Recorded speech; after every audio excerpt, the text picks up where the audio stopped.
ये कहानी एक परिवार की है जो अभी हाल ही में अमेरिका से वापस आए हैं। इनके परिवार में पति पत्नी और उनका एक छोटा सा बच्चा है जो कि अपनी पुश्तैनी हवेली में रहने आए थे। उनके आने से गांव वाले बहुत खुश थे क्योंकि वो लोग इस गांव के पुराने जमींदार थे। गांव के लोग इनका बहुत रिस्पेक्ट करते थे। सब कुछ अच्छा चल रहा था कि अचानक एक दिन उस परिवार का बच्चा बीमार पड़ जाता है। जाहिर सी बात है कि लोगों को लगा कि मौसम के परिवर्तन की वजह से हुआ होगा, लेकिन बात कुछ और थी। धीरे धीरे बच्चे का चेहरा नीला पड़ने लगा। अब लोगों ने घबराकर जल्दी से डॉक्टर को बुलाया, लेकिन डॉक्टर को कुछ समझ नहीं आया कि बच्चे को हुआ क्या है।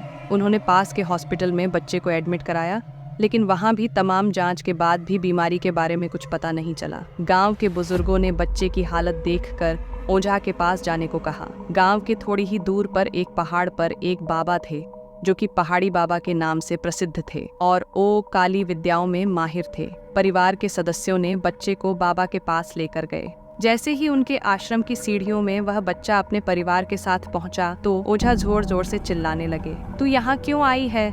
इतने बरसों के बाद भी तेरा बदला शांत नहीं हुआ। यह सब सुनकर बच्चे के माता पिता और गांव वाले दहशत में आ गए। उन्हें समझ नहीं आया कि बाबा को इतना क्रोध क्यों आ रहा है, जबकि उन्हें अभी तक कोई बात बताई भी नहीं गई थी। सभी लोगों ने आश्रम में प्रवेश किया, लेकिन बाबा ने केवल उस बच्चे को पास आने को कहा। बच्चे की हालत बहुत ही खराब थी। उसकी आंखें लाल हो चुकी थीं, उसका शरीर नीला दिखाई पड़ रहा था और उसके शरीर का तापमान आम बुखार से कहीं ज्यादा था। ओझा ने विभूति उठाकर के बच्चे के मुंह पर फेंका। बच्चा जमीन पर लेट गया और जोर जोर से हाथ पैर हिलाने लगा। किसी को कुछ नहीं समझा रहा था। तभी अचानक बच्चा अपने पैर की उंगलियों के बल खड़ा हो जाता है और बहुत ही खूंखार औरत की आवाज में ओझा को उसके पुराने नाम से बुलाया। अरे वो प्रेमनाथ, मैं तुझे नष्ट कर दूंगी। लड़के का ऐसा स्वर सुनकर उसके माँ बाप घबरा गए। लड़के को इस अवस्था में देखकर उन्हें कुछ समझ नहीं आ रहा था कि ऐसा क्यों हो रहा है। तभी ओझा ने एक मंत्र पढ़कर बच्चे को अपने काबू में किया। सारे गाँव वाले ओझा से पूछने लग, बाबा ये सब क्या है? ये बच्चा ऐसा क्यों कर रहा है? तभी ओझा ने बताया, इसके अंदर कोई आत्मा आ चुकी है